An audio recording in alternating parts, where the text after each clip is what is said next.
Bismillahirrahmanirrahim. Assalamualaikum warahmatullahi wabarakatuh. Innal hamdalillah nahmadu wa nasta'in wa nastaghfiruh wa na'udzu billahi min syururi anfusina wa min sayyiati a'malina. May yahdihillahu fala mudilla lahu wa may yudlil fala hadiyalah. Asyhadu an la ilaha illallah wahdahu la syarikalah wa asyhadu anna sayyidana Muhammadan abduhu wa rasuluhu la nabiyya ba'dah. Allahumma salli wa sallim wa barik ala habibina wa syafi'ina wa maulana Muhammadin wa ala alihi wa ashabihi wa mawalah. Amma ba'dahu rabbi israh li sadri wa yassir li amri wa hlul 'uqdatam min lisani yafqahu qawli. Allahumma anfa'na bima 'allamtana wa 'allimna ma yanfa'una wa zidna ilma. Allahumma rizqna fahman nabiyyin wa hifdzal mursalin wa ilhamal malaikatil muqarrabin. Allahumma aghnina bil ilmi wa zayyina bil hilmi wa akrimna bit taqwa wa jammilna bil afiyah. Qalu subhanaka la ilma lana illa ma 'allamtana innaka antal alimul hakim. Shadaqallahul azim.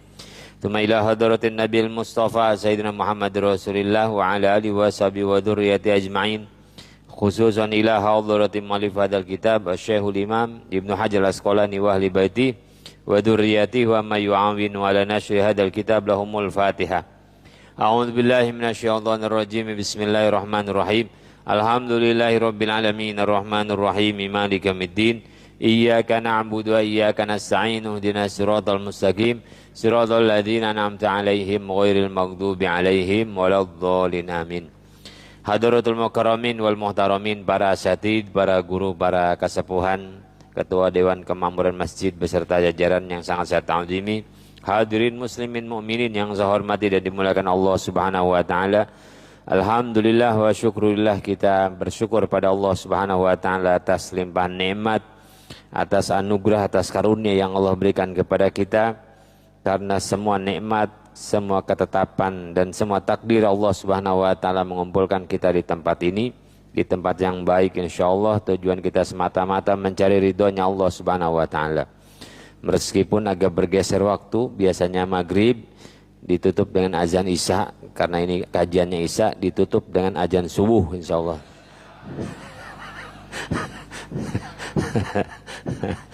Ya, ini kesalahan teknis di saya, mudah-mudahan lama bentar, mudah-mudahan jadi pahala di sisi Allah Subhanahu wa taala. Salawat serta salam senantiasa tercurah limpahkan kepada baginda yang mulia Nabi Muhammad sallallahu alaihi wasallam, kepada keluarga, para sahabat, para pengikutnya semua. Mudah-mudahan kita senantiasa istiqomah di Rasulullah sallallahu alaihi wasallam, mengisi hari-hari kita dengan ibadah, mengisi hari-hari kita dengan ketaatan, mengisi hari-hari kita ngumpulin bekal untuk perjalanan keabadian kita, memanfaatkan waktu yang Allah berikan kepada kita. Perkara dunia urusin yang baik, perkara dunia urus dengan efektif, jangan lupa juga perkara akhirat kita. Wala dunia itu cuman kata Allah, wabtaghi fima ataqal darul akhirah wala tansa nasibaka minad dunya. Uruslah urusan akhiratmu kata Allah, carilah perkara-perkara akhiratmu, wala tansa nasibaka minad dunya, dan jangan lupa urusan-urusan duniamu. Jangan terbolak-balik. Yang pertama adalah akhirat, jangan lupa dunia kata Allah gitu. Jangan lupa ya. Kalau yang biasanya lupa, yang gede yang kecil. Yang kecil, kita nggak lupa mobilnya, kita lupa naruh kuncinya di mana. Saya lupa mobilnya di mana, kuncinya ada enggak? Mobilnya ingat kuncinya yang hilang, yang lupa. Yang biasa lupa tuh yang kecil. Nggak mungkin kita lupa naruh istri, nggak mungkin. Kerudung istri kita lupa, iya, warnanya. Ya, ulang tahun istri lupa, iya, tapi istrinya nggak lupa. Maka dunia ini sesuatu yang wala tansa kata Allah. Jangan lupa. Anak tetap kudu makan, keluarga tetap kudu urus. Tapi wala tansa kenapa? Karena udah diurus sama Allah. Jangan lupa itu karena sudah diurus oleh Allah Subhanahu wa taala. Allahu Rabbul Alamin. Allah yang ngatur semasa udah diatur oleh Allah Subhanahu. Kita cuma jangan melupakan saja gitu. Maka mudah-mudahan dalam doanya gini, Allahumma la taj'alid dunya akbaru hammina wala mablagha ilmina. Ya Allah, janganlah engkau jadikan dunia ini adalah cita-cita kami terbesar. Jadikanlah dunia biasa-biasa saja dalam pandangan kami, ya. Karena orang yang ngejar dunia, gak mungkinlah kita jadi dunia ini jadi orang yang paling kaya, jadi orang yang paling gagah, jadi orang yang paling berkuasa. Susah. Bayangin kalau kita jadi orang paling kuasa, paling pinter, paling kaya, paling segalanya, niscaya urusan kita sibuk. Gak akan bisa kita menikmati hidup kita sendiri. Dunia ada di kita, kuasa ada di kita, pengikut kita banyak, anak-anak kita banyak, bini tetap satu. Itulah penderitaannya. Semuanya ada di kita. Akan seperti apa hidup kita? Di rumah juga enggak kali, baru jadi direktur satu perusahaan aja jarang pulang. Gimana kalau 2? Gimana kalau 3? Saya pernah ngobrol dengan pas Pampres itu, ajudannya Pak Habibie. Pak Habibie itu di zamannya megang beberapa perusahaan strategis. Itu ke toilet aja kudu diantar, mencet lift aja nggak bisa, karena terus berpikir. Bukan nggak baik, beliau baik, bagus. Artinya ya Allah betapa akan sibuknya kita. Enaknya gini aja gitu, Sabtu Minggu libur, main sama anak, sama istri, ngaji malam Minggu maghrib geser isya, kopinya kan jadi banyak. Biasanya saya kopi 1 doang ini. Ini kenapa? Besok udah kita jam habis saja. Jangan, saya nggak bisa. Ya, kopinya jadi banyak. Ya Allah berkah, masih bisa ketawa, kita masih. Coba kalau semua ada di kita, ngurusin negara, iya, ngurusin perusahaan, iya, ngurusin keluarga, ya, nggak. Makanya Allah bagi Rabbul Alamin. Allah atur, sudah. Allah atur sesuai dengan kapasitas kita, sesuai dengan masanya kita. Maka dunia mah wala tansa nasibaka minad dunya. Ini menarik ngaji Isya nih. Ada keripik, maghrib nggak nongol ini.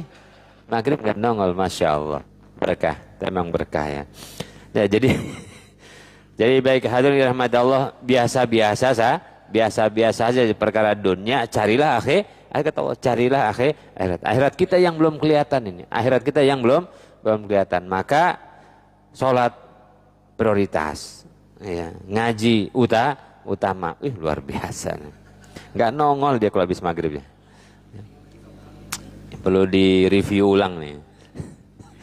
Baik hadirin dirahmati Allah Subhanahu wa taala, kita akan melanjutkan pembacaan kitab Bulughul Maram min Adillil Ahkam sampai di bab soal salat safar dan salat ketika sakit, ya. Ini hadis dari Imran bin Husain radhiyallahu anhuma, semoga Allah ridho kepada keduanya. Hadis sahih diriwayatkan oleh Imam Al-Bukhari. Qala, berkata beliau, kanat bi bawasir. Saya ini orang yang menderita sakit wasir. Wasir, sakit bagian belakang ya, ambeien ya. Itu bahasa kerennya ambeien. Saya sakit wasir. Biasanya sakit-sakit ini sakit-sakitnya tukang ngaji ini. Tukang duduk. Imam Syafi'i juga sakitnya wasir. Ya, sakit wasir. Ini ada sahabat sakit wasir. Fasa'altun Nabi SAW anis sholah. Maka saya tanya kepada Nabi tentang cara sholatnya saya. Ada orang sakit wasir nanya kepada Nabi, gimana saya sholatnya? Kenapa nanya? Karena wasir itu kan bleeding, berdarah. Sementara darah itu adalah najis. Darah najis, wasir mengeluarkan darah. Gimana saya sholatnya nih? Ya, gimana saya sholatnya? Faqala sholli qaiman. Pelajaran pertama dari sini adalah kalau ada masalah dalam agama, tanya sama ahlinya.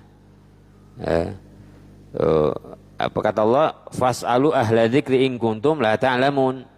Tanya kepada ahli dzikir, yakni ahli ilmu, kalau kamu nggak tahu. Dalam kehidupan sehari-hari, ya, ada perkara-perkara baru mungkin baru kita alami, terus bagaimana kita menyikapinya dalam agama. Hati-hati jangan salah nanya. Kalau salah nanya blunder. Kita nggak tahu, nanya sama yang nggak tahu. Akhirnya puyeng sendiri.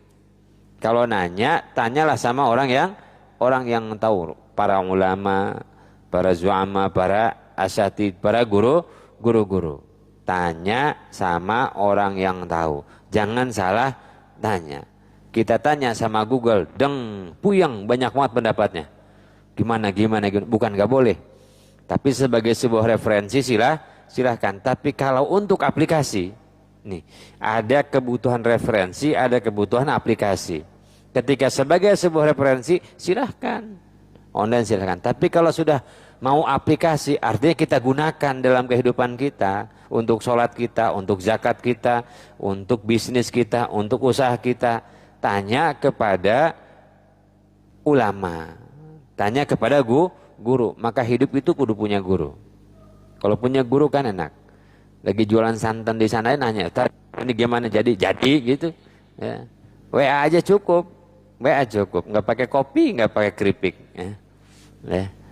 Itu enaknya begitu. Ada tak? Fas'alu ahla dzikri in kuntum la ta'lamun. Ini ada kasus sahabat sakitnya wasir. Nanya kepada Nabi, gimana cara sholat saya? Ya. Yang kedua adalah bahwa sholat adalah perkara yang paling penting. Perkara yang sangat genting.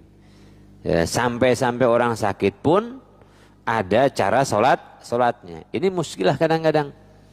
Orang begitu sakit tinggalin sholat kan aneh.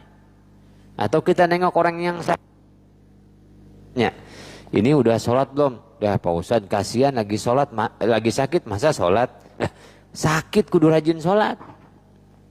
Justru kudu kita jaga sholatnya. Kenapa? Sakit itu di gerbang kematian. Ngelangkah sebentar meninggal. Bagaimana kalau meninggal dalam keadaan belum sholat? Meninggalkan sholat. Alhamdulillah. Ajarin. Yang ketiga adalah ini para pengurus DKM, ustadz, santri kudu sering nengokin orang yang sakit dan ajarkan cara sholatnya supaya nggak berat. Iya, kalau orang sakit suruh wudu seperti biasa, orang sakit suruh berdiri seperti biasa, berat. Ternyata ada caranya, Pak, sholat ya, cara sholatnya begini loh. Enggak seperti biasa. Enggak mesti dorong bed itu ke masjid untuk jamaah, nggak usah. Duduk di sini, duduk, bisa berdiri, duduk gitu. Ada cara sholatnya. Karena agama ini mudah bagi yang tahu.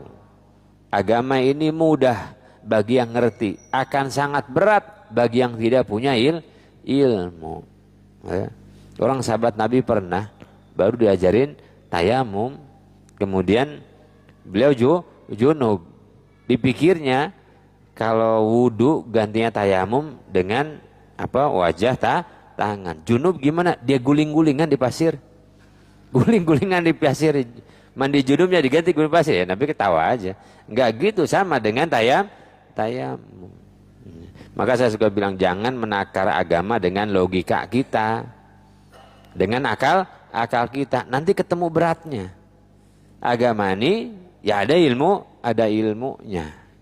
Sangat banyak ketemu orang ribet deh. Agamanya dipakai akal. Ustaz, gimana nih? Kita kapan Islam majunya? Kenapa emang? Zakatnya 2,5%, sebelah 10%. Sebelah kan 10%. Kita naikin aja Ustaz 7%. Enak aja. Emang agama hasil musyawarah DKM? Ya bukan. Ya, ada udah nggak usah 2,5%. Udah bayar belum 2,5%? Belum Ustaz, lah nggak usah ngomong. Ya. Udah segitu, agama sudah ada pakemnya kudu kayak gitu. Bukan dimusyawarahkan, tapi ditanyakan kepada yang alim. Ya repot kalau agama hasil musyawarah. Saat dulu waktu kita kerja kan mepet waktunya subuh. Sekarang udah pensiun nih, gimana kalau subuh jadi 4 rakaat? Hasil musyawarah ketua DKM. Ya repot. Agama, ilmu, dasarnya adalah ilmu. Maka tanya, sholat juga kayak gitu. Penting tahu cara. Di beberapa rumah sakit dokter saya bilang kenapa enggak itu di pesawat aja ada tuh cara buku panduan sholat di pesawat. Kenapa di rumah sakit enggak ada? Cara panduan buku panduan sholat orang yang sakit di setiap bednya itu. Di rumah sakit Islam pun saya belum nemu itu. Saya pernah nemu di klinik atau dompet duafa, itu baru satu. Di yang lain nggak ada. Padahal saya suka bilang yang sakit, sholatnya tetap dijaga. Yaitu tadi, sakit gerbangnya kematian. Sakit kok sholat jadi harusnya lebih rapi. Ya kan aneh kan ya? Bukan doain. Udah ciri-cirinya. Kenapa harus longgar sholatnya? Ya. Iya, ya saya bukan nakut-nakutin, emang itu tugas Ustaz. Ya. Saya sering nengok, kasihan lah Ustaz lagi sakit. Justru ya. Bahkan saya waktu COVID itu emak saya sakit saturasi 55, tapi masih ada kesadaran. Ya saya wuduin mak, ikutin saya sholat Allahu Akbar, Fatihah mak, Bismillahirrahmanirrahim terus gitu. Udah harus tetap harus selagi masih ada kesadaran. Ketika sudah tidak ada kesadaran ya lain lagi, hukumnya lain lagi. Dan kaidah dalam fikih adalah idza dhaqal amru tasa'a. Kalau perkara itu jadi menyempit, maka hukum syariat meluas. Artinya melunak. Jangan khawatir. Dalam kondisi-kondisi tertentu, dalam kesempitan, katakanlah kondisi yang tidak ideal, maka hukum juga berubah. Idza dhaqal amru tasa'a. Kalau perkara kehidupan kita menyempit, maka syariat ini meluas, melonggar, jadi gampang. Apalagi dalam kaidah yang lain, ad-daruratu tubihul makhdhurat. Keadaan darurat, keadaan kesempitan membolehkan sesuatu yang tadinya tidak boleh. Tenang saja ya. Jadi kalau orang ngaji itu ibadahnya juga tenang, cenderung ya mudah. Ketemu kemudahan dalam beragama itu nggak ada cara lain kecuali dengan ngaji, dengan ilmu. Saya melihat orang panik beribadah itu karena kurang ilmunya kurang. Sedih Pak Ustadz, kenapa belum bisa zakat? Emang kenapa? Nggak punya duit? Ya nggak usah sedih.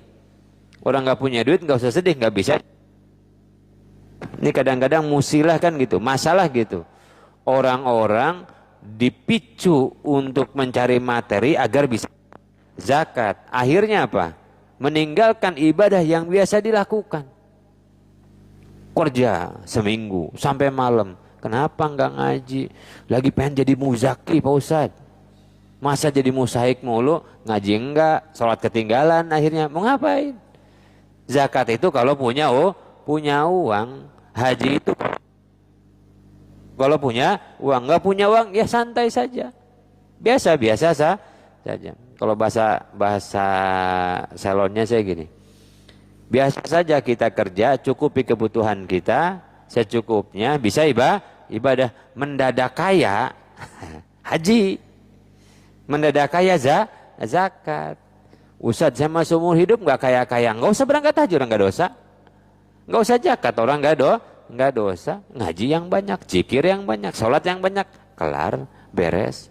Kenapa harus memicu kita mengumpulkan dunia hanya karena kita pengen bisa ibadah yang agama pun nggak memberatkan? Manis tatoa ilahi sabila, santai saja. Itu akhirnya saya gitu. Dimotivasi kan, motivator ulung. Mari kita menjadi muzaki, kerja, cari dunia. Akhirnya sholat jamaah ditinggalin, nggak jamaah lagi tuh. Ngaji kagak. Yang udah ada dilepas ya, mengejar keadaan yang belum tentu kita sampai. Santai aja. Santai. Kalau nggak punya, kalau punya ya wajib haji, wajib zakat. Kalau bahasa saya gitu, mendadak kaya, tiba-tiba kaya, haji, zakat, sedekah gitu. Enggak ya santai saja. Ngopi aja kerjanya. Iya. Nah, tentang sholatnya orang yang wasir atau katakanlah orang yang sakit, artinya salah satu sakit itu wasir. Bisa jadi pusing, bisa jadi asam urat, kolesterol, darah tinggi, darah rendah, serba salah itu, darah tinggi salah, rendah salah. Ya. Atau sakit-sakit yang lain. Gimana nih? cara sholatnya orang yang sakit. Faqala sholli qaiman, kata Rasulullah, bersolatlah engkau dengan berdiri. Fa'ilam tastati faqaidan, kalau tidak mampu maka duduk. Fa'ilam tastati fa'ala jambin, kalau kamu tidak mampu juga maka sholatlah di atas lambung berbaring. 3 cara. Kita tahu sholat fardu itu salah satu rukunnya adalah berdiri menghadap kiblat kalau mampu. Kalau tidak mampu, duduk. Tuh pakai kursi. Enggak mampu duduk pakai kursi, duduk iftiroshi di bawah. Iftiros, masih duduk sholat. Enggak mampu juga duduknya, duduk bersila. Enggak mampu juga, duduklah madhab kiblat. Duduk aja ada variasi. Saat saya kadang mampu berdiri, kadang enggak mampu. Kalau berdiri mah sanggup, tapi pas rukunya nggak bisa, pas sujudnya nggak bisa. Ya sudah, pas Al-Fatihah berdiri, pas ruku duduk tuh, duduk. Allahu Akbar. Berdiri lagi, saatnya rakaat yang kedua, ya berdiri lagi. Artinya sebagian mampu berdiri, sebagian tidak, maka berdirilah di sebagian. Ya contoh. Kan ada orang yang berdiri mah bisa, pas ruku payah, bisa sujud, bangunnya nggak bisa, udah kayak kura-kura, muter-muter aja nggak bisa. Ya sudah, berarti berdiri. Pas ruku duduk, pas sujud duduk antara 2 sujud duduk, itu pas berdiri lagi. Allahu Akbar. Dan nggak usah gengsi, biasa saja. Malulah jemaah, kenapa harus duduk? Ya kenapa malu? Gitu. Soal fardu. Kalau sholat sunnah boleh-boleh saja duduk, walaupun kita mampu. Ini beda fardu, beda sunnah. Kalau fardu menjadi rukun berdiri. Kalau sunnah tidak menjadi rukun berdiri. Ya. Misalkan mau jajal ilmu, besok terawih mau duduk, ya duduk aja. Cuman pahala diskon 50%. Lah pengen sama gimana ceritanya? Nah sunnah lebih longgar kan. Rasulullah sedang safar di atas onta, begitu sholat fardu turun Nabi, ya kan, kemarin hadis begitu kan. Begitu sholat sunnah enggak, Nabi terus saja jalan gitu. Jadi beda sholat fardu, sholat sunnah gitu. Ya, bagaimana Ustaz mampu berdiri tapi pakai tongkat nggak apa-apa ya gitu. Jadi sekemampuan kita, la yukallifullahu nafsan illa wus'aha. Ad-dinu yusrun, kata inna ad-dina yusrun, kata Rasulullah. Jadi berdiri. Kalau tidak mampu maka duduk yang paling utama iftiroshi. Karena masih bagian duduk sholat. Nggak bisa iftirosh, tawarruk. Nggak bisa tawarruk, sila. Nggak bisa sila, udah mau kaki kemana duduknya nggak apa-apa. Masih nggak bisa juga duduk, maka berbaringlah lambung menghadap kiblat. Ini patokan dada. Jadi misalkan ini kita minggir, dada kita menghadap kiblat. Udah begitu tuh.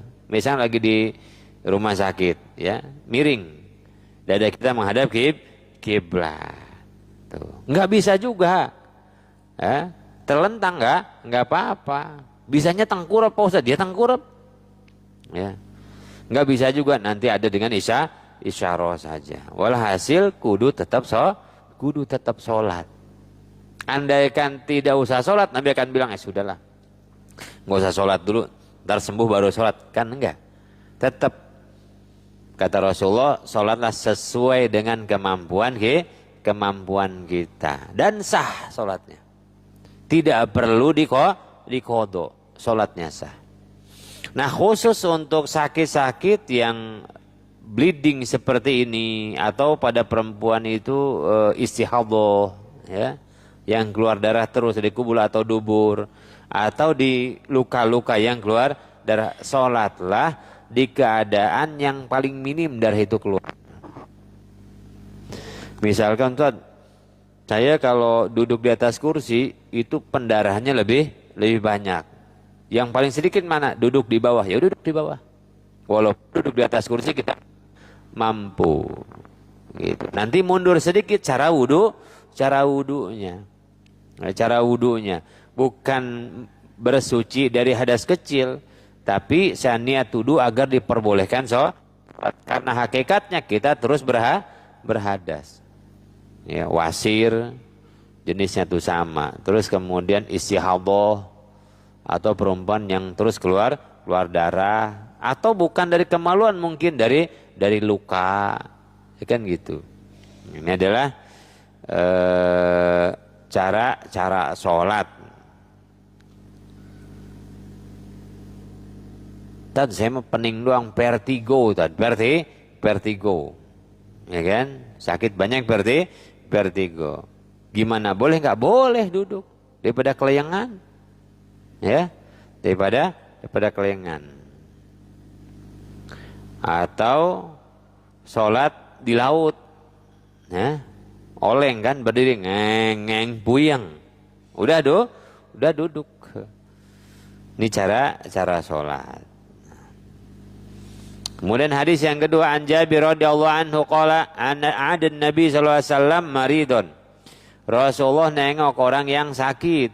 Fara'ahu yusalli ala wisadatin, dan Rasulullah melihat orang yang sakit ini sholli ala wisadatin, salat di atas bantal. Maksudnya karena nggak bisa sampai ke bawah, akhirnya diganjel bantal.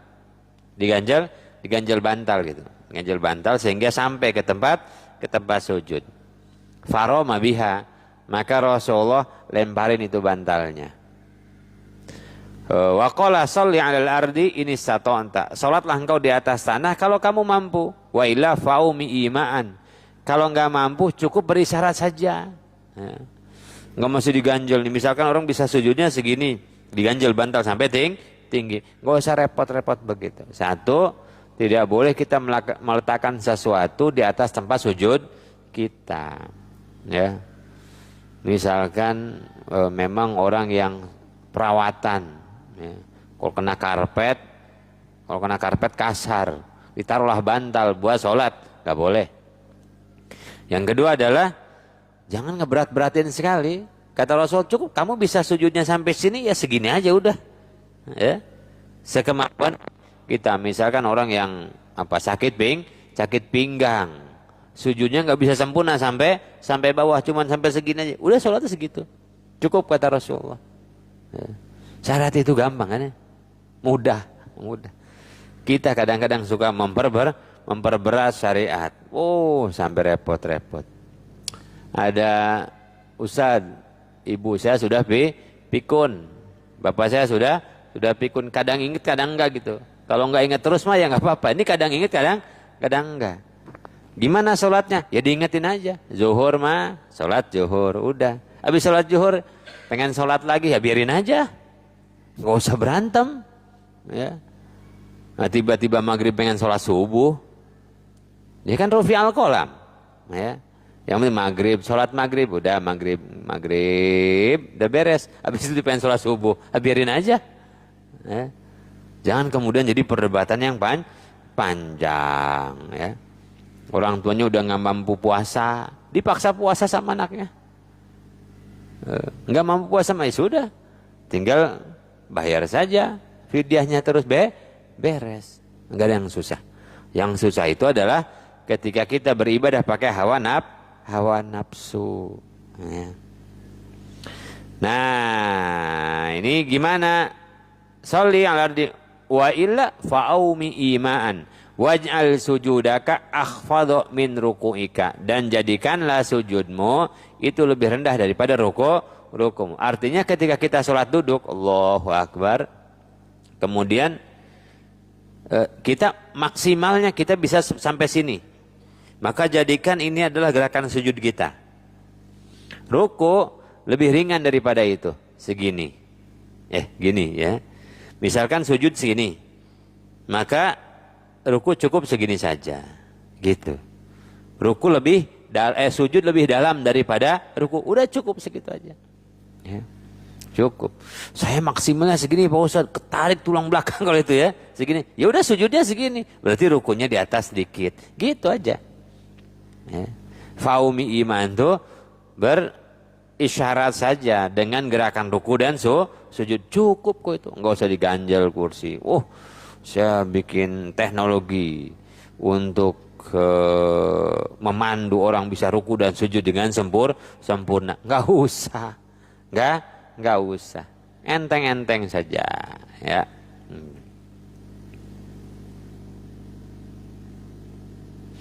Dan dari sini Masya Allah Rasulullah ya, segitu sibuknya Rasul masih sempat nengokin orang sakit. Di antara pentingnya itu ngajarin orang sakit sholat, ngingetin orang sakit sholat. Nih bapak-bapak udah belajar cara sholatnya orang yang sakit. Nengok itu doain, ya. Habis doain, gimana nih sholatnya? Aduh susah ini. Oh nih gini cara sholat. Itu tugas kita tuh, tugas. Ya. Saya suka memimpikan gitu ya, atau bercita-cita lah, bukan mimpi. Di tempat-tempat orang yang sakit, khususnya rumah sakit Islam itu ada ini bukan ustadz yang dipanggil ya. Kadang-kadang suuzon aja. Ada ahli-ahli agama yang keliling, gimana nih sholatnya. Takut yang sakit itu belum tahu cara sholat orang yang sakit. Doain. Satu-satunya rumah sakit yang pernah ada begitu itu di Sari Asi. Saya bukan iklan nih, Sari Asi, ketika anak saya dirawat tuh. Ada yang keliling. Yaudah ayo, biar minta sama Allah, biar sembuh. Emang kita disunahkan nengok. Yang kedua mendoakan. Cuman belum sampai ngajar orang yang sakit itu sholatnya tuh. Masya Allah, tenang buat orang tuh. Tenang. Diajari sholat. Ini tugas yang kerja di rumah sakit dah. Ya. Tuh, bikin buku panduan cara sholat orang yang sakit, taruh di kamar tuh, ya. Orang yang setaruh Quran di situ, yang sakit. Kita suka bilang begini, ada orang udah nggak bisa keluar rumah, sakit, bed rest gitu. Terus lapor ke saya, saat bulan udah nggak bisa keluar rumah tuh, di rumah aja. Wih, saya bilang itu kesempatan jadi wali, kesempatan jadi wali. Andaikan satu ridho dengan sakitnya. Yang kedua, kita mau ngapain? Hatamin Quran. Ada salah satu itu kawan itu sakit. Kemudian kita nengok. Sakitnya menahun, setahun, 2 tahun. Wih, Masya Allah, mudah-mudahan kasih sembuh ya. Apa? Enakan begini, bisa ngatamin Quran sekian ribu kali. Model kita ini kan masih banyak pergerakannya. Ya. Jadi ustadz aja nggak hatam-hatam, ngaji sini nggak beres-beres tuh. Ya. Bukan saya pengen sakit, bukan. Andaikan suatu saat kita dikasih kesempatan itu, kalau kita bisa melihat dengan pandangan positif, saatnya ibadah kepada Allah Subhanahu wa Ta'ala. Kalau nggak salah Mbak Arwani atau siapa yang di Kudus itu 10 tahun di kamar sih. Ya hatamin Quran aja. Ya Allah, enak ya, bisa ngatamin Quran sehari 2 kali.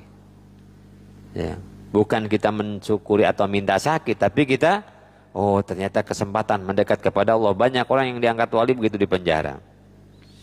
Buya Hamka beresin tafsirnya di penjara. Kesempitan bagi orang-orang soleh adalah kelapangan. Dalam pandangan kita sempit. Maka saya pernah ada waktu COVID kemarin. Ada ya, setiap yang Ustaz saya mau diisolasi, di mana? Di rumah sakit, bawa Quran dah. Bawa Quran. Udah nggak usah mikir apa-apa, hatamin Quran aja. Di Cihos itu. Udah selang 12 hari, berapa hari, telepon lagi, Pak Ustaz saya udah boleh pulang nih. Ya pulanglah. Tapi belum hatam Qurannya. Ya masa tahan di situ, pulang aja, hatamin di rumah. Itu, ya udah kan begitu. Sakitnya dipikirnya begitu, nggak dipikirnya begitu. Mendingan kita mikirin, Allah ini kejadian. Coba ada lagi, Ustaz saya di rumah, isolasi di rumah. Udah baca La ilaha illallah 70.000 kali. Dapat dari mana saya 70.000 kali? Ya sebisa-bisanya aja. La ilaha illallah. Sore udahan, Ustaz. Udah la ilaha illallah. Apalagi Tad? Alhamdulillah 6.000. Ya kan Gak apa-apa. Daripada kita sibuk yang gak jelas ya. Zikir saat mendekat pada Allah. Cara beribadah kepada Allah itu ya banyak. Ada satu yang berangkat, Ustaz Saya mau berangkat di sana, di mana rumah sakit yang di Cihideng tuh. Apa tuh rumah sakit itulah. Saya bilang baca bawa Quran. Nawar deh, nawar. Gimana kalau Yasin aja Ustaz gitu. Ninggal tuh. Bukan karena nawarnya, ya. Ya artinya sudah disibukkan ibadah saja udah gitu. Dan cara ibadah itu begitu luasnya, banyak cara ibadah tuh. Saya suka sedih kalau orang memaksakan satu jenis ibadah. Banyak ya, sholat. Nggak bisa zikir. Ya. Nggak bisa banget ibadah. Diam aja di masjid nih, diam aja. Itikaf kan namanya diam aja tuh. Udah jadi ibadah. Sebelah mana ibadah susahnya? Mudah saja. Maka tengok orang yang sakit. Dan dari hadis ini juga nggak boleh ada objek apa-apa di atas tempat sujud kita. Saking saya mah orang kaya, ya.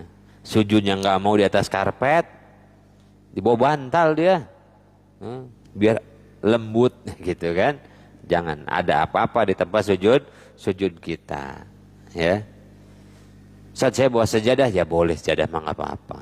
Saat bawa sorban ya nggak apa-apa. Baik, itu cara sholat orang yang sakit. Wa Aisyah radhiyallahu anha qalat ra'aitu Nabi sallallahu alaihi wasallam yusalli mutarabbiyan. Kata Siti Aisyah, saya pernah melihat Nabi Muhammad sallallahu alaihi wasallam sholat dalam keadaan mutarabbi'. Mutarabbi' itu bersila. Gerakan sholat bukan, ya. Siti Aisyah pernah melihat Rasulullah sholat dalam keadaan bersila, maka boleh duduk yang bukan duduknya sholat.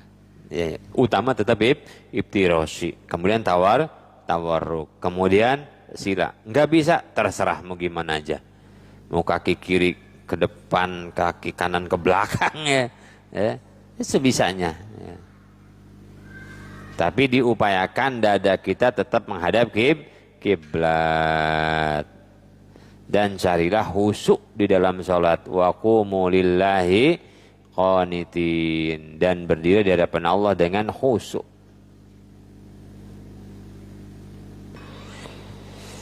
Nah, inilah cara sholat orang yang sakit. Ada pertanyaan? Selanjutnya adalah bab yang baru tentang sholat Jumat. Ya. Enggak ada. Masya Allah, martabak. Makmur ngaji Isa nih. Jadi sakit itu bukan ilat atau bukan sebab jamak atau kosornya sholat. Kalau jamak dan kosornya sholat itu karena safar, kalau jamak karena hujan, juga karena berada di padang Arafah. Jadi sholatnya gimana? Tetap normal. Subuh 2 rakaat, zuhur 4 rakaat di waktunya gitu. Kecuali kita sakit, berobatnya di Cirebon. Iya dong, iya kan? Elatnya dua pasal gitu loh. Kalau dua pasal, 1 karena sakit, 2 karena safar. Boleh itu mah, boleh. Jadi kalau pengen sakit, sholatnya jamak kosor, ya dirawatnya di Cirebon atau di Bandung. Iya kan? Jadi ada 2 keringanan gitu. Ya. Boleh.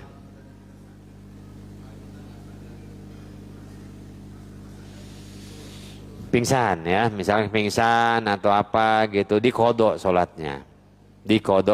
Sama dengan orang yang tidur. Hadisnya adalah dari ketika Rasul dengan Bilal bin Rabah itu yang pulang perang itu, kemudian tidur di kebun, bangun-bangun lewat subuh, itu kan sama, nggak sadar tuh. Akhirnya Rasulullah nyuruh Bilal untuk adzan dan qomah sholat subuh. Misal kita pingsan 2 hari, wih luar biasa 2 hari, operasi ICU kayak gitu. Selama misalkan berapa waktu, makanya yang nungguin itu kudu ngingetin itu. Zuhur, asar, maghrib, isya. Ternyata ada 20 sholat. Pak, 20 sholat kodok. Pingsan lagi dia. Kebanyakan pingsan lagi aja kata. Ya, ya udah dikodok terus cicil. Namanya kodok sholat. Gitu. Ya. Ada lagi? Ya.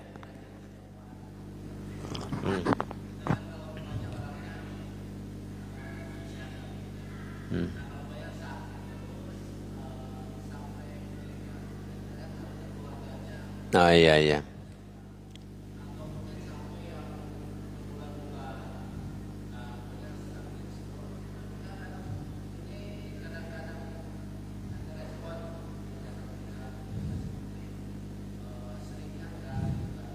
Nggak ada kemampuan lah untuk mengkodok sampai meninggalnya, maka tidak ada kewajiban.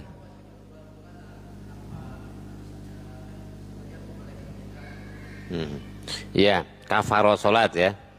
Kafaroh sholat itu, kalaupun yang make kafaroh, saya nggak pakai. Kalaupun yang pakai kafaroh sholat itu untuk sholat-sholat yang ditinggalkan dalam keadaan sadar, dalam keadaan sadar kayak kita lah 20 tahun yang lalu gitu kan. Ya, 15 tahun yang lalu. Sekarang mending ngopinya di masjid. Dulu kan ngopinya entah di mana itu. Ya, kan itu wajib qadha kalaupun pakai kafarat yang itu.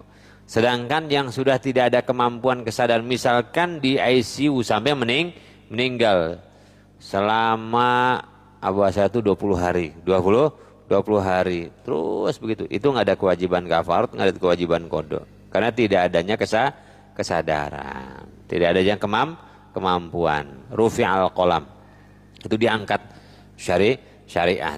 Yaitu tadi la yukallifullah nafsan illa wus'aha gitu. Ini harus kafarat sekian truk ya nggak usah. Orang nggak ada kemampuan kodnya nggak bisa. Ya, soal kodok sholat nih. Ya. Atau misalkan orang yang baru mualafnya 40 tahun, nggak mesti dikodok tuh, karena dia nggak kewajiban gitu loh. Kenapa orang yang baru itu, misalkan dia sudah dewasa, sudah 40 tahun, ya, kan dia udah balik tuh. Tapi baru syahadat 40 tahun, nggak usah dikodok, orang nggak ada kewajiban. Makanya kita kemarin belajar adalah syarat wajib sholat, beriman, berakal, balik ya, gitu. Jadi ketika tidak ada kewajiban ya nggak perlu dikodok. Salah satu yang menghilangkan kewajiban sholat adalah hilangnya kesadaran sampai meninggal. Kecuali kalau yang tadi yaitu sempat sadar lagi. Lupa mah nggak ada hukum kan? Lupa nggak ada hukum. Ya, puasa aja makan nggak batal. Ya, makan puasa kan nggak batal. Pas minum ingat, nah itu masalahnya. Pas mau minum ingat, keselak. Ya, gitu. Jadi nggak apa namanya nggak ada kewajiban kafarat, tidak ada. Beras, iya, iya. Ada yang make, istilahnya, ada yang make kaul. Fikih itu kan banyak ya, fikih itu banyak. Ada yang make, ada yang enggak. Kadang-kadang kita dengan guru pun beda. Guru saya yang satu menghalalkan kepiting rawa, yang satu lagi mengharam kepiting, itu biasa begitu. Ya. Itu gimana Ustaz menyikapinya? Sama yang guru ini saya makan, yang ini kagak, udah beres. Fikih itu banyak banget.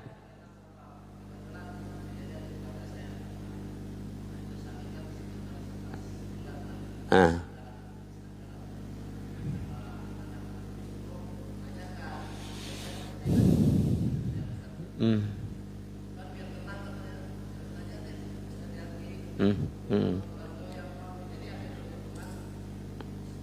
Satu mud ya, satu sholat kali 5 kali 11 masalah lagi, habis itu pinjam sono sini repot urusannya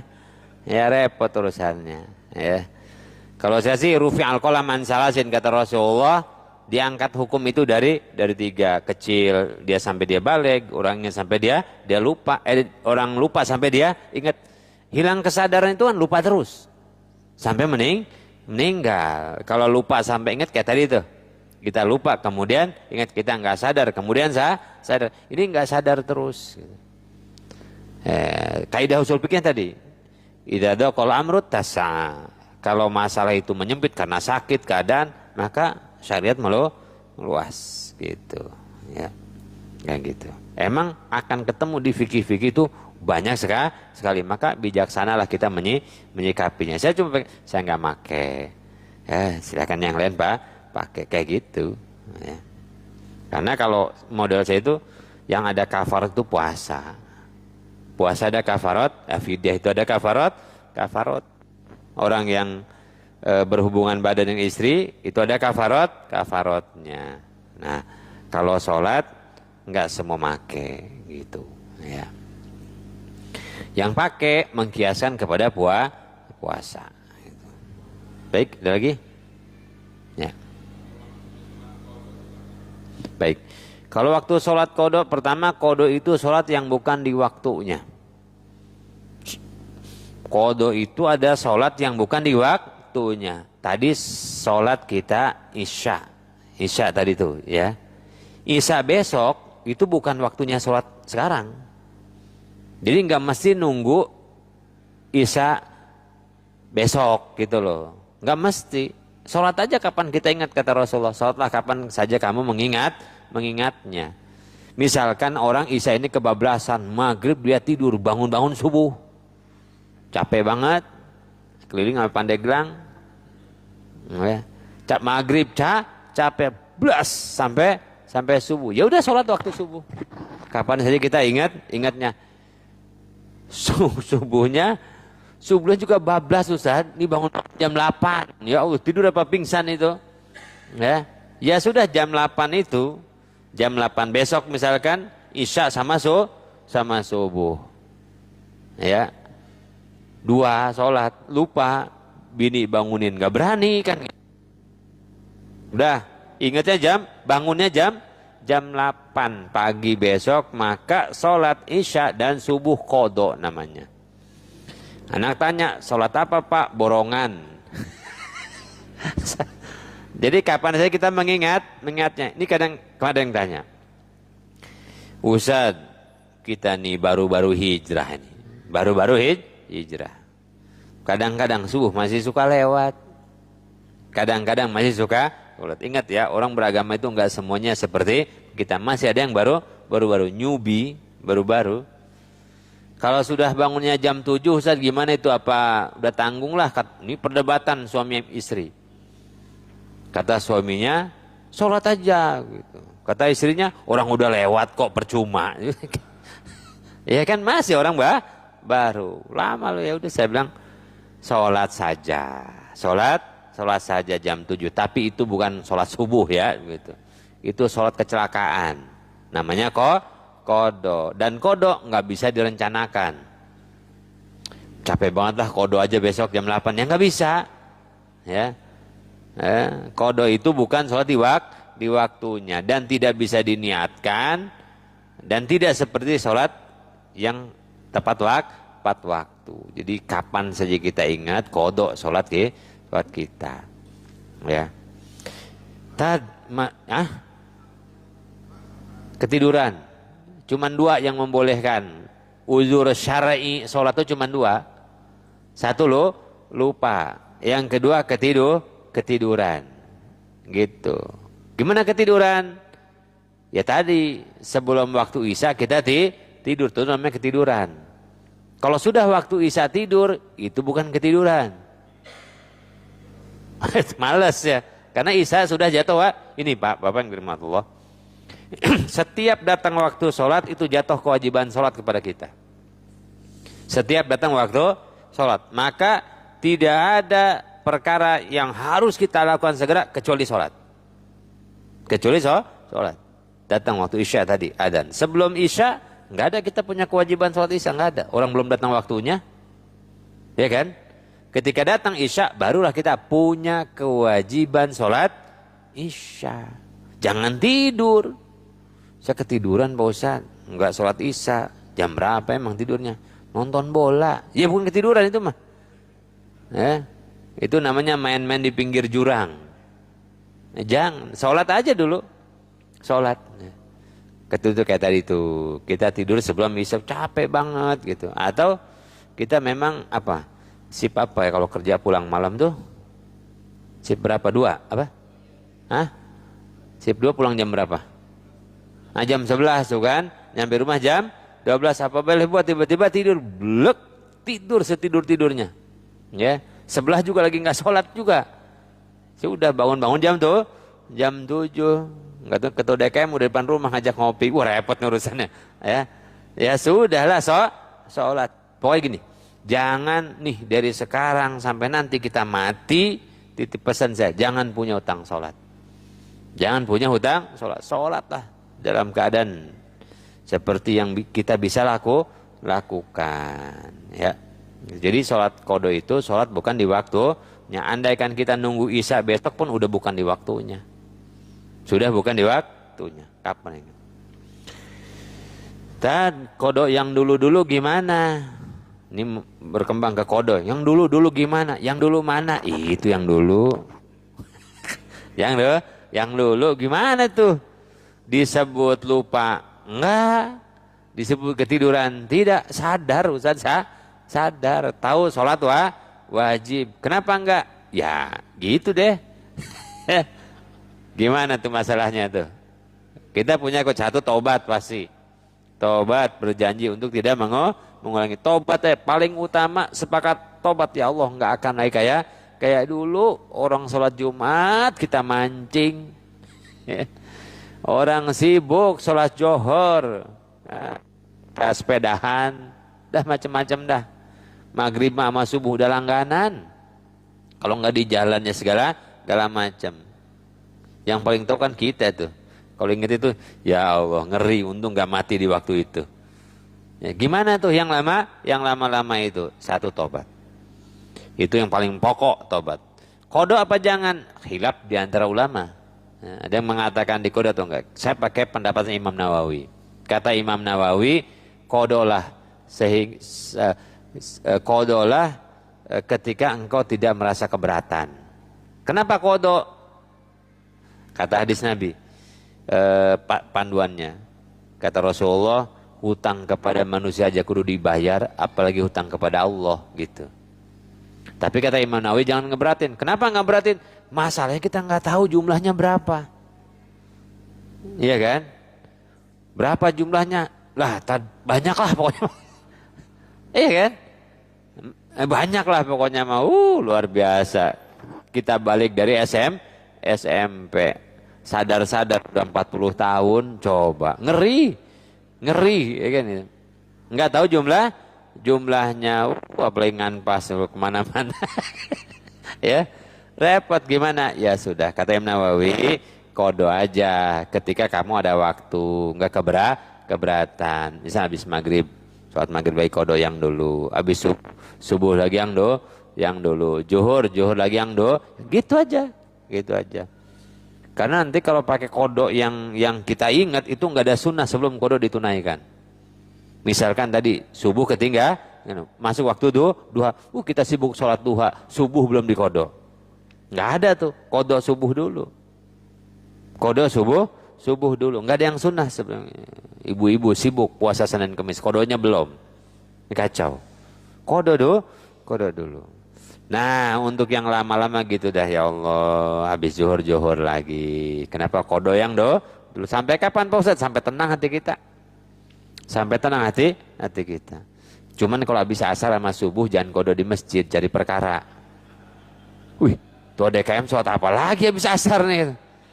Mending diikutin sama bocah. Ya, habis asar ada lagi sholat. Di rumah aja di rumah. Jangan menimbulkan huru hara. Ya, ya jadi gitu soal qada. Baik. Ada lagi? Boleh. Ya.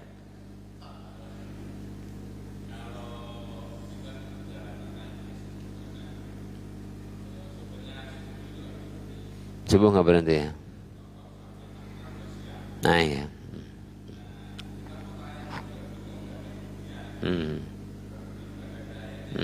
Ya baik. Kita lagi di perjalanan, di situasi yang tidak memungkinkan kita sholat. Kalau subuh mah nggak bisa dijama lagi kan gitu. Kita mau berhenti ya kita naik umum kan gitu. Atau sama halnya kita stuck di tengah jalan, tiba-tiba di tol macet, kita nggak bisa keluar, nggak bisa apa gitu. Nah, sholatnya ada namanya sholat lihurmatil wakti, sholat untuk menghormati waktu. Jadi sholatlah seperti keadaan apa saja, ya. Wudu nggak bisa, tayamum nggak bisa, tempel saja. Kemudian kita sholat Allahu Akbar, Allahu Akbar, Allahu Akbar tadi subuh tuh, ya. Kemudian kita nyampe tujuan, itu dikodok. Itu dikodok. Karena kalau kita bilang sholatnya sempurna, kita nggak bisa wudu, kita nggak bisa madhab kiblat dan segala macamnya. Namanya sholat untuk menghormati waktu agar kita tidak berdosa di waktu itu. Dan kita tahu sholat kita tidak sempurna. Nanti nyampe ke tujuan, kita kodok subuh yang tadi, yang di jalan, ya. Kita mau berhentiin supir juga nggak bisa kan. Atau saya seringnya itu, kadang-kadang perkiraan kita kan meleset ya.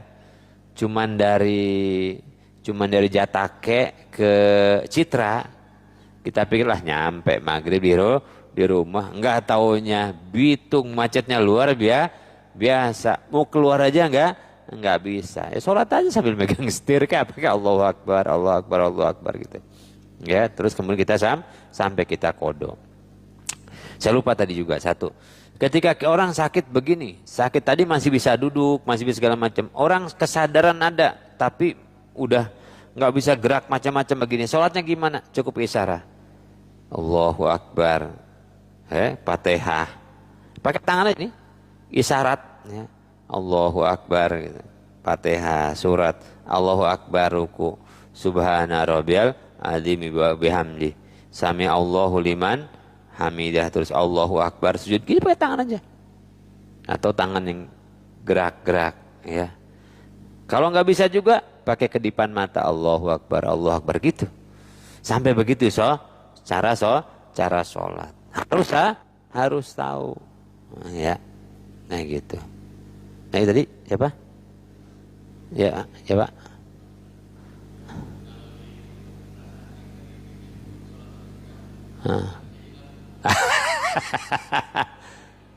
Ikhtiyat gitu ya, takut ada yang kelewat.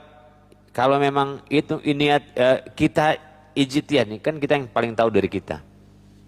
Itu kadang-kadang mewariskan sakit was-was tuh, was-was ya. Udah yakinin aja, udah aman lah, nggak ada yang ketinggalan, bismillah. Kadang itu bisikan setan membuat kita ragu. Alladzi yuwaswisu fi sudurinnas, yang membuat bisikan-bisikan di dalam hati kita. Udah yakin aja udah, bismillah, aman nah gitu. Selain ada yang meringankan, kenapa tadi sebagian ulama mengatakan udah tobat udah beres. Karena kata Rasulullah, wa'atbi'is sayyi'atal hasanata tamhuha wa khaliqin nas bihulukin hasanin. Maka ini hadis favorit kalau saya Jumatan. Karena buat saya sendiri, prinsipnya setiap perbuatan baik yang kita lakukan itu menghapuskan keburukan-keburukan yang pernah kita kerjakan. Sibukin aja berbuat baik hari ini. Yang lama-lama insya Allah hapuskan gitu. Saya lebih senang udah bismillah aja, yakin nggak ada yang ditinggalin gitu. Selain kita terus memperbanyak amal soleh. Takutnya was-was gitu. Kalau orang was-was, Allah nggak jadi nih imam takbir. Allah nggak jadi. Mam jadi apa enggak nih? Ya, itu was Allahu Akbar, dah jadi. Ya, nah. Mending kalau kita yang belakang tarik. Siapa pernah di belakang, makanya kita juga ya. Ini sekalian dikit aja. Kita tunggu takbiratul ihram imam kelar. Allahu Akbar, baru kita takbir.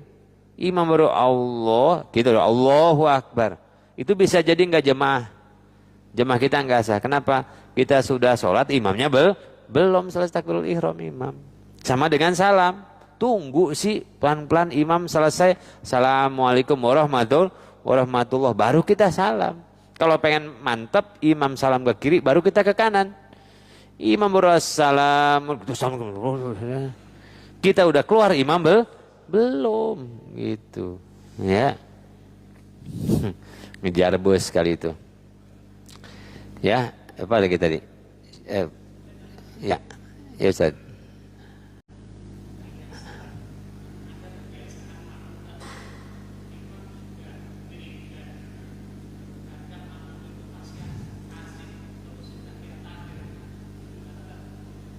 Oh,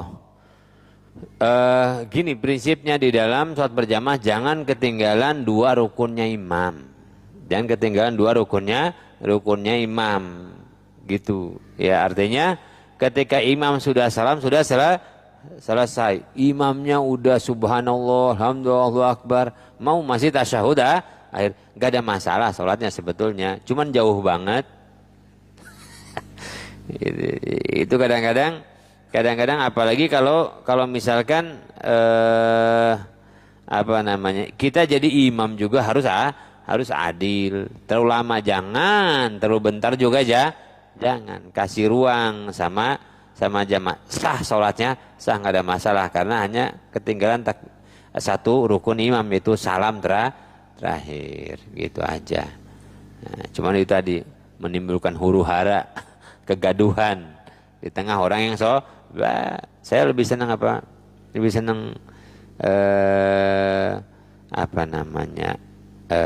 Sama atau teduh ketika kita sholat dalam ibadah-ibadah yang bersama. Nah, kalau kita mau sholat semau kita, artinya suratnya yang panjang, sujudnya yang lama, tasyahudnya kan memang setahina Hamidum Majid ada beberapa doa yang sunnah, kayak Allahumma inni a'udzubika min adzabil qabri wa min adzabin nar wa min fitnatil mahya wa min masiihid dajjal. Itu mah sholat sunnah sendiri aja, ya.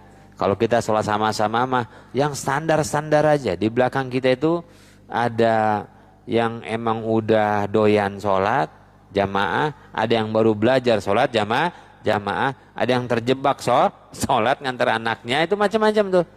Ya makanya yang standar-standar aja, normal-normal aja, gitu, supaya enak. Nabi kan gitu. Kalau sholat bersama-sama, Nabi ini sholat yang panjang, subuh, zuhur panjang, maghrib pendek, isya sedang. Tapi Nabi sholat sendiri sunnahnya, Al-Baqarah, Ali Imran, An-Nisa, sholat sendiri. Kita sebagai mamu ataupun jamaah sama. Ketika kita sholat berjamaah mah udah ikut imam aja, ikut pada umumnya saja. Biar apa? Biar enak itu kelihatannya. Kalau kita mau pakai ilmu kita sendiri, mau ya Allah, mau banyak doa ketika sujud, sholat sendiri, gitu. Mau jemaah, mau imam. Kalau imam yang adil, karena Nabi pernah tegur sahabat yang kepanjangan baca suratnya. Kalau makmum juga ikut imam aja. Innama ju'ilal imam liyu'tamma bih. Tadi sah sholatnya cuman gak bagus, udah ikut imam saja. Imam itu dijadikan untuk dipatuhi. Gimana mau jadi warga negara yang baik, jadi makmum aja ngeyel, iya kan? Iya, jadi jemaah aja ngeyel, apalagi jadi warga negara gitu.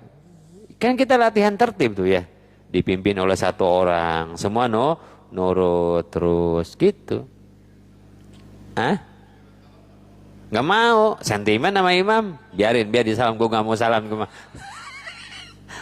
Ya, udah, ju'ilal imam liyo tamma bi, imam dijadikan untuk dipatuhi.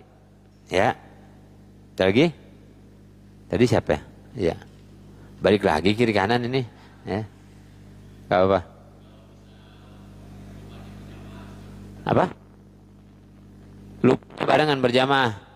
Imam lupa, jamaah lupa. Keder jamaah semuanya.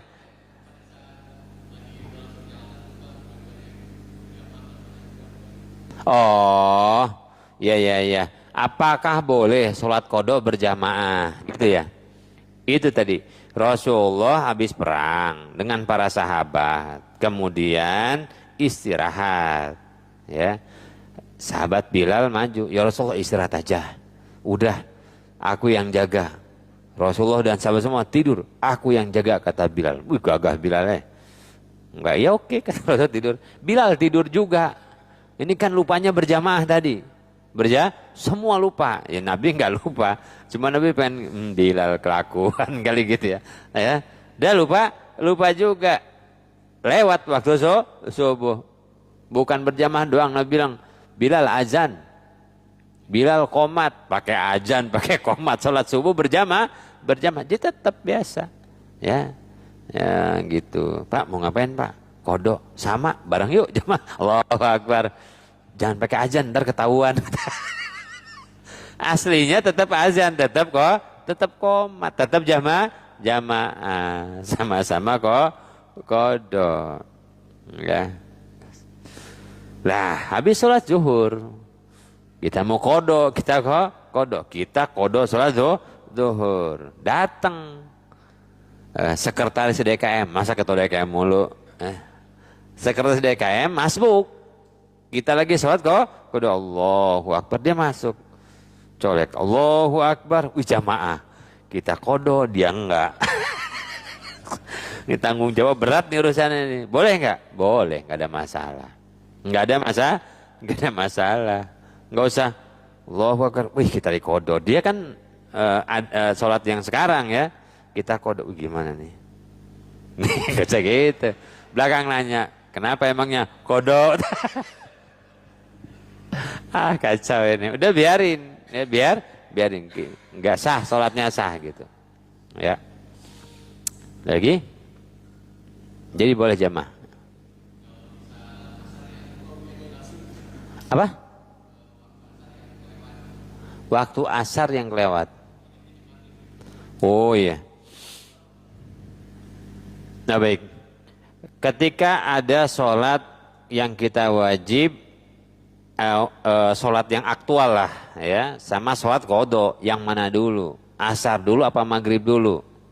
Asar dulu apa maghrib?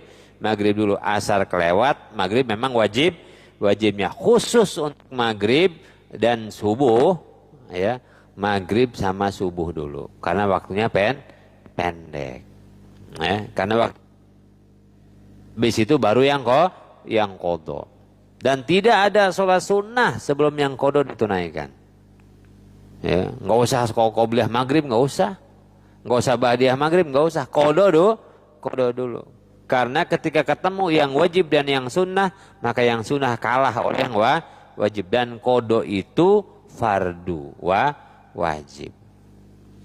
Ustaz, ini asar belum, maghrib belum, asar mepet. Ya Allah, 2 menit setengah lagi maghrib. Bingung kan? Asar maghrib. Gimana nih? Sholat. Itu namanya sholat waktu tahrim. Ya. Itulah pekerjaan yang dibenci oleh Allah, dibenci oleh setan. Biasanya pekerjaan itu kalau disukai oleh Allah dibenci setan. Disukai setan dibenci Allah. Kalau ini Allah benci, setan benci. Itu maunya setan, udah sih nggak usah sholat. Ya. Allah sementara dua rakaat di waktu asar, 2 rakaat di waktu maghrib, namanya waktu tahrim. Sah sholatnya tapi dosa karena melalaikan sholat gitu. Tapi tidak karena meninggalkan sholat, tetap sholat, pokoknya mah sholat. Ya, sholat. Jangan punya hutang sholat dari sekarang sampai ntar mah. Ya, gitu. Ya. Cukup? Ada lagi? Ya. Enggak apa-apa.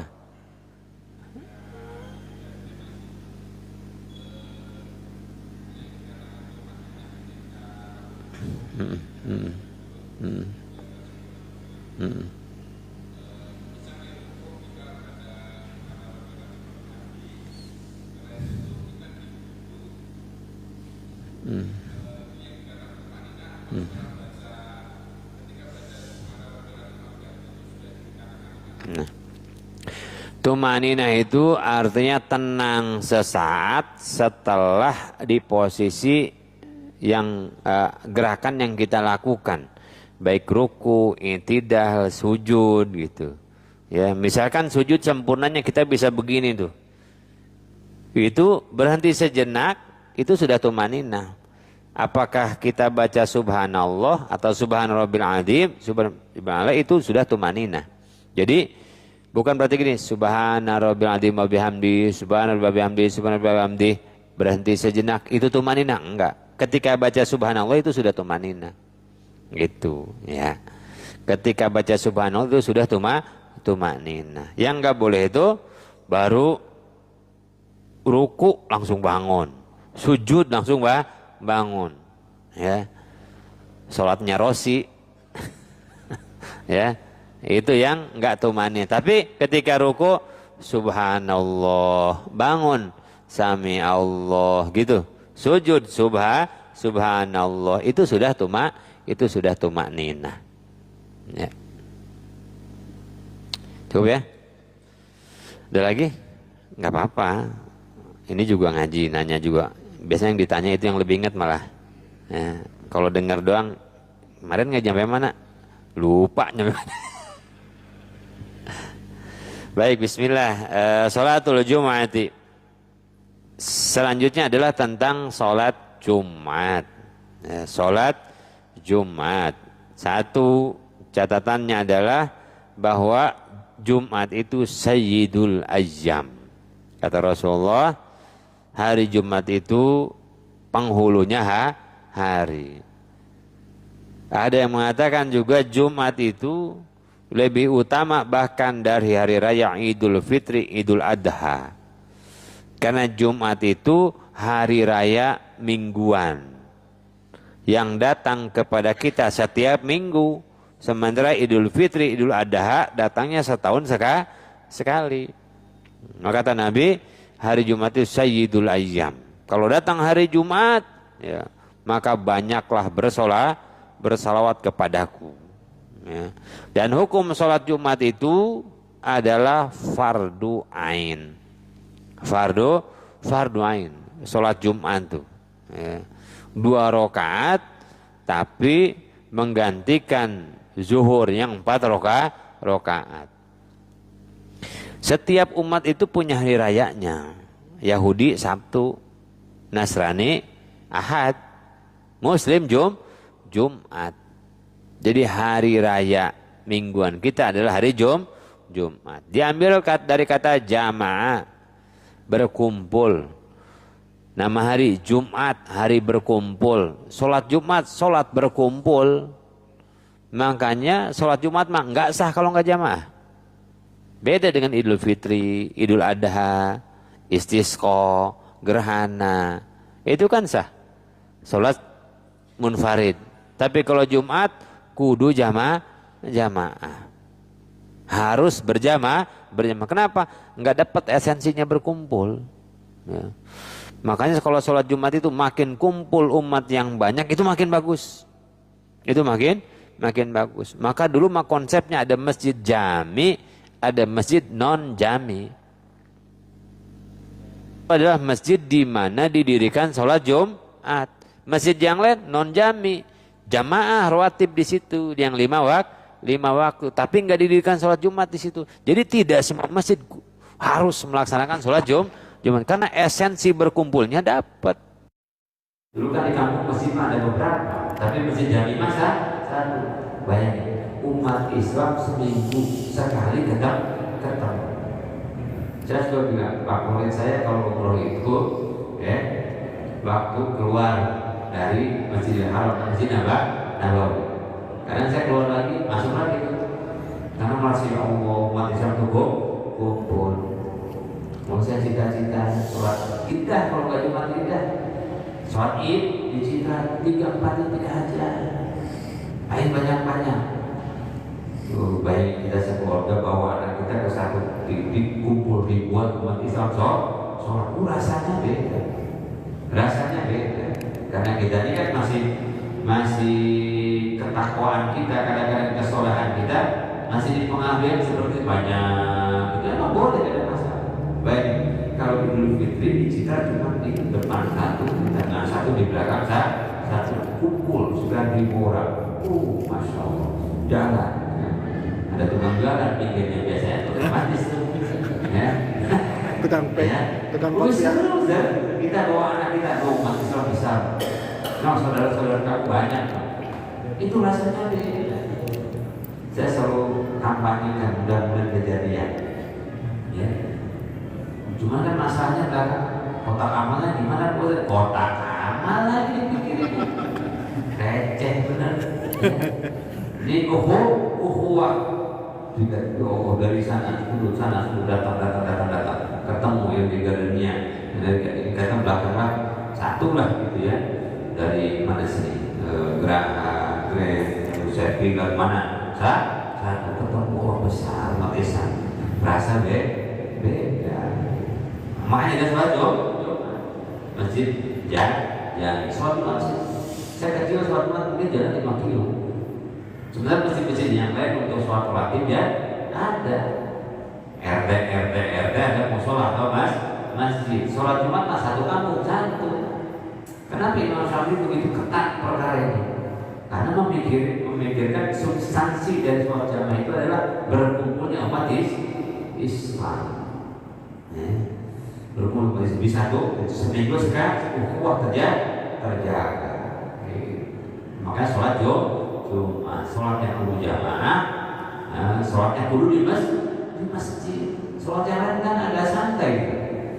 Mau sholat jadi, terus kemudian di lapangan jadi, gimana jadi sholat Jumat kudu di masjid. Kenapa? Tadi untuk mendapatkan berkumpulnya umat Islam. Namanya sholat Jumat. Allah berfirman dalam Al-Quran, ya ayyuhalladzina amanu idza nudiya lis-sholati min yaumil jumu'ati fas'au ila dzikrillahi wa dzarul bai'a. Sampai ditanya sama Allah, ya orang-orang beriman, kamu disuruh kalau sudah datang terdengar suara azan sholat pada hari Jumat, maka bersegera kamu ingat Allah dan tinggalkan hal yang haram jual dasar. Dan dasar bagi orang yang punya kewajiban mendirikan sholat Jumat, transaksinya batil. Kegiatannya selain sholat Jumat batil. Kenapa? Fas'au wa dzarul bai'a, tinggalin jual beli semuanya. Jadi waktu satu Jumat itu. Kita masih asik aja meeting gak berkah. Nah, itu ibu-ibu, ibu-ibu jualan gitu ya. Nah, orang safar. Itu sholat Jumat hukumnya fardhu ain, yaitu kewajiban yang melekat pada tiap diri orang mukmin yang punya kewajiban. Yang Jumat malah tidur di tangga darurat, gelar kardus, ya dulu sekarang enggak di ruang meeting gitu kan, ya Allah. Dan Rasulullah bersabda pada saat itu, khairul yaumin tala'at fi syamsu yaumul Jumu'ah, hari yang paling hari yang paling baik sebelum kiamat adalah hari Jumat. Hari yang paling baik ketika matahari masih terbit, hari adalah hari Jumat. Fihi khuliqa Adam, hari diciptakan Nabi Adam. Wa fihi dakhala jannah, di hari Jumat Nabi Adam masuk ke surga. Wa khurija minha, dan dikeluarkan Jumat, dan tidak akan terjadi kiamat kecuali hari Jumat. Jadi kiamat itu harinya sudah ditentukan. Hari Jumat kapannya belum. Jangan so tahu kapannya belum. Tapi pasti hari Jumat. Maka sholat Jumat takut kiamat hari Jumat. Minimal ketika kiamat terjadi lagi sholat Jumat. Jadi sholat Jumat. Hari Jumat. Ya. Wa Abdullah bin Umar wa Abi, makanya orang-orang soleh itu sangat sampai dalam hadis itu nggak boleh kita mengadakan kegiatan khusus malam Jumat. Tidak suka khusus malam Jumat, tidak boleh padahal. Tidak boleh mengadakan sholat khusus malam Jumat, ngaji khusus malam Jumat. Kenapa? Takut besoknya nggak semangat sholat Jumatnya. Saking mulainya itu sholat Jumat. Cuma itu suatu bolak-balik ya. Ngaji malam Jumat sampai jam 1 sampai jam 2. Jumat waktu sholat Jumat tidur dari mulai khotbah assalamualaikum sampai ibadah Allah. Jumatnya cepet. Apa? Kan begitu? Salah. Jangan bikin khusus malam Jumat, biasa-biasa supaya besoknya yang fardu tidak berkurang semangat. Kan selalu bisa begitu. Kenapa? Sholat sunnah Nabi sebelum subuh itu enteng banget. Sampai kata si Desa, Nabi baca apa ya? Enggak sih? Karena jangan sampai berkurang semangat kita melaksanakan fardu karena terus semangat dengan yang sunnah. Fardu tetap fardu. Mari hari Jumat sampai ada ritual khusus malam Jumat, malam sunnah nih. Sunnah Rasul. Satu-satunya yang menyebabkan itu malam sunnah adalah mandi wajibnya itu ada sunnah hari Jumat sampai sunnah mandi. Jadi Jumat mah hari raya kita. Ya. Tapi kan kerja Pak Ustaz, makanya bercita-cita jadi presiden. Biar hari Jumat libur. Kalau presidennya mantan ketua DKM kan Jumat libur. Orang kita ketua DKM yang di Jumatan. Hari Jumat libur, kenapa enggak ya? Libur Jumat. Ini kan salah hari saja. Ya. Cuma kita hari liburnya masih ngikutin sebelah hari Ahad. Coba ya. Libur hari Jumat. Berarti kan upacara hari Sabtu. Bukan Senin. Dia kenapa? Ya. Itu kan sama konsensus saja kan. Belum berkuasanya umat Islam di negeri kita. Semangat anak kita biar pada pintar. Anak kita ada jadi teknokrat, jadi birokrat, jadi pengusaha. Biar suatu saat libur hari supaya sholat Jumat. Kita kan sedih sholat hari raya kita masih pakai seragam pabrik. Ya, hari raya kita itu bukan haram, bukan. Tapi kan kita memimpikan begitu hari Jumat, wah libur, ada dulu di rumah, coba liburnya. Ini pesantren di protes Jumat libur. Kok usah jangan libur Jumat toh? Kan kita orang tua bisa nengoknya Minggu, ya lagi aja. Ya, kita boleh sih kok, boleh. Atau untuk kita jadi pengusaha, tapi apa juga? Pernah ada pengusaha Islam, Pak bisa nggak libur Jumat? Gue repot perusahaan, karena perusahaan kita doang yang libur semuanya kan, anak nggak libur, ribet kan? Udah. Tapi nggak kewajiban, sah, ambil kerja sholat Jumat juga sah. An Abdullah bin Umar wa Abi Hurairah radhiyallahu anhu annahuma sami'a Rasulullah. Abdullah bin Umar dan Abu Hurairah keduanya mendengar dari Rasulullah yaqul ala amadi mimbar, di atas mimbar. Ya. Apa sabda Rasulullah? La yantahiyanna aqwamun, hendaklah menghentikan satu kaum an waj'ihi al-Jum'ah, dari kebiasaan mereka meninggalkan sholat Jumat. Aula yahtiman Allah ala qulubihim, atau akan mengunci hati mereka. Tsumma la yakunanna min al-ghafilin, kemudian mereka benar-benar termasuk orang yang baik. Rasulullah berdiri di atas mimbar, maka disunnahkan ketika khutbah itu di atas mimbar. Dan mimbar Nabi itu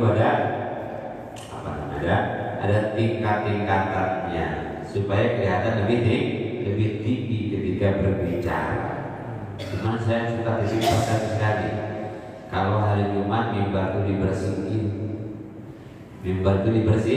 dibersihkan. Takut ada kucing kencing di situ, takut ada najis di situ. Kemudian diinjak sama imam tinggal di situ. Ya. asli waktu saya nggak di atas mimbar. Dia bukan di sini aman, di sini aman. Curiga aja. Begitu kan kita beda ya, begitu. Apok-apok kencing kucing kan beda kan ya. Ya udah, kenapa puasa di situ? Ibaratnya mau kencing kucing kan gitu. Nah kan bisa jadi kita kena najis. Ya, jarang kita bersihin tuh. Itu apa namanya, kotoran-kotoran cicak amat itu mah banyak itu dibersihin ya. Karena khotib ketika khutbah harus suci dari hadas besar, hadas ya kecil dan najis. Kata dia kan nambah lagi kerjaan bersihin mimbar. Iya memang, karena kadang-kadang kita nggak sadar tuh. Dan Rasulullah kenapa ada mimbar? Sunnah Nabi atas mimbar. Dan mimbar itu ada tanjakannya. Kota mimbar lebih tinggi. Ini malah mimbarnya tinggi, khotibnya nggak kelihatan. Iya kan? Tujuannya apa mimbar? Biar jamaah ya khotib yang sedang bicara. Ini mimbarnya tinggi, khotibnya pendek. Ya, jadi justru di sunnahnya itu tangga itu tempat berdirinya khotib gitu. Ya. Ini tangga buat duduk. Begitu khotib khotbah tuh turun. Khotibnya semampai, semeter tidak sampai, habis itu. Nah, itu mimbar. Rasulullah berkhutbah di atas mimbar. Makanya dulu bikin mimbar aja dulu tanya Ustaz sebenarnya mana? Baru sampai ditanya nih, yang lebih sunnah kayak gimana Pak Ustaz? Agak ada depannya tuh, nanti mana? 1, 2, 3, langsung kelihatan jamaah gitu. Nggak ada tutup depannya. Nah, gitu sunnah gitu. Ganti. Iya ganti nih. Ya, Ya PR lagi nih. ada lagi ya. Belak kan? Ya kan? Gitu. Ya, mimbar. Layak aku menangkoti. Kata Rasulullah, berhentilah orang-orang yang masih suka tinggalin sholat Jumat. Ya. Atau Allah akan kunci hati-hati mereka, kemudian mereka dicatat sebagai orang yang lalai. Ini menunjukkan kerasnya perintah Rasulullah tentang sholat Jumat. Hukum sholat Jumat fardu ain. Kefarduan yang melekat kepada setiap yang mukallaf, yang punya kewajiban. Wallahu a'lam. Nanti kita lanjutkan lagi tentang waktunya. Bahkan dalam beberapa keterangan siapa orang yang meninggalkan sholat Jumat 3 kali berturut-turut maka dicatat sebagai orang yang lalai di sisi Allah Subhanahu wa taala. Apa sih itu? Apa namanya tadi? Layak diman Allah ala qulubi. Allah kunci hatinya, tidak bisa menentukan, tidak bisa mendapatkan hidayah, tidak bisa mendapatkan taufik dari Allah Subhanahu wa taala. Hati yang keras, hati yang susah kena nasihat. Ibarat tanah kayak batu, nggak nyerap air dan tumbuh-tumbuhan karena sebab tinggalin sholat Jumat. Kalau sholat Jumat dulu seru, memang. Satu, saya ini pengalaman saya di kampung, sholat Jumat itu 5 kilo. Kemudian saya yang belum balik, masih kecil belum mau majlis, itu nggak boleh sholat Jumat. Satu karena jauh, yang kedua ganggu orang sholat Jumat. Yang ketiga, akhirnya sholat Jumat itu momen yang kita tunggu. Saya ingat banget pertama kali diajar sholat Jumat oleh almarhum kakak saya, itu ditaruhnya di bawah kentongan, di bawah beduk. Itu bergirang luar biasa. Karena begitu hari Jumat orang dari jam 10 udah pada jalan, kapan saya bisa sholat Jumat gitu. Begitu diajak, aku girang bener. Di sini aja sholat di bawah beduk, karena kecil di bawah beduk, ya Allah. Kita hebat juga. Kemudian ketika pulang sholat Jumat, itu kita yang saya kecil nggak sholat Jumat ini, kemudian emak udah masak, udah masak. Begitu abah pulang dengan kakak-kakak, kita udah nunggu siap makan bareng-bareng, salaman, nunggu itu mau asik. Ya sekarang Jumatnya begitu-begitu aja, begitu-begitu aja. Iya, bukan satu momen yang ditunggu oleh anak-anak kita. Makanya saya selalu bilang, walaupun kita udah makan-makan enak, buat spesial lah itu hari raya Idul Fitri atau Jumat atau apa? Kenapa? Itu tadi merangsang orang untuk anak-anak untuk mau ibadah. Oh, saya begitu pulang bisa nungguin. Jangan mana-mana dulu, nggak boleh main dulu. Dulu kan takut-takut ya. Jadi monyet, gitu kan? Tunggu di rumah. Abah pulang, kakak pulang, kita salaman, biasa makan. Wah, hari Jumat saya gitu. Baru begitu bisa sholat Jumat, girang keluar ya. Oh, udah gede nih, udah boleh sholat Jumat. Biasa kalau mati kamu boleh kita. Nah, jadi apa namanya? Buat berkesan anak-anak kita dengan ada apresiasi melakukan ibadah. Orang kita belum boleh dulu itu sholat di depan kalau belum sunat. Mak saya cerita sama anak saya, bapak lu gitu, tiba-tiba kalau mau sholat di sunat. Karena kalau dulu belum sunat sudah belakang, yang belum sunat belakang, yang belum sunat belakang.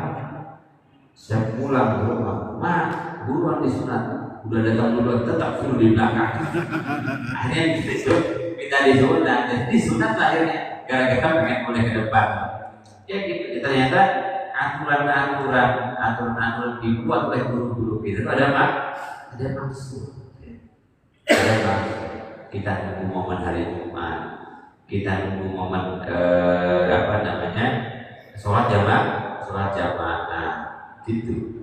Kita nunggu momen pertengahan Ramadan. Kenapa? Ada ketupat. Iya kan? Ada ketupat doang untuk cuma ramai lagi. Dan buat bocah kecil yang udah tua makan aja. Buat anak-anak kecil. Pertengahan ada ketupat. Yang nenek itu masih pada kacang sama kelapanya gitu. Ramai lagi itu musuh. Bukan tarian ketupat, tapi meramaikan masjid. Zaman sekarang ya zaman ketupat dong. Hokbe. Pertengahan Ramadan ada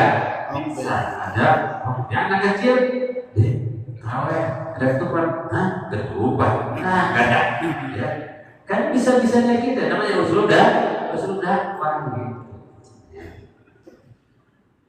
Itu apanya kreativitas dalam menyampaikan syariat dengan syariat gitu. Kita makan itu dulu dah. Ya, sampai sini dulu. Mudah-mudahan manfaatnya. Besok kita lanjutin dengan Al-Fatihah. Alhamdulillahirabbil alamin. Suratul ladzina an'amta alaihim. Ya Allah rabbana Allah ya Allah ya rabbana ya rahman rahim. Zaman ada zaman mubarak. Jangan tafaruqan min ba'dina hada tafaruqan ma'suman. Ya Rabbana hdina siratal mustaqim siratal ladzina an'amta alaihim minan nabiyyin wasiddiqin wasyuhada wassolihin wa sunna ulaika rafiqa. Rabbana atina fid dunya hasanah wa fil akhirati hasanah wa qina adzabannar bi fadlika subhana rabbika rabbil izzati amma yasifun wa salamun al mursalin walhamdulillahi rabbil alamin. Maklum saja dan ajakan saja, kebetulan kami di pondok sedang membebaskan lahan untuk masjid di pondok di Ranca Kelapa. Sebagaimana tadi ada di depan tuh posternya, yang mau ikutan wakaf semeternya 300.000, setengah meternya 150.000, atau nominalnya bebas berapa saja. Kita dikasih waktu dalam 3 bulan ini untuk melunasi, ya totalnya 540 juta. Kira-kira bapak-bapak ada yang mau, saya sendiri aja Pak Ustadz, ya boleh juga nggak apa-apa. Ya. Insya Allah itu mepet dengan tanah pondok yang insya Allah nanti dijadikan masjid dan fasilitas pendukung seperti asrama perempuan di situ. Ya demikian, terima kasih Akhirul kalam, subhanakallahumma bihamdika asyhadu alla ilaha illa anta astaghfiruka wa atubu ilaik. Wa la'afu minkum. Wassalamualaikum warahmatullahi wabarakatuh.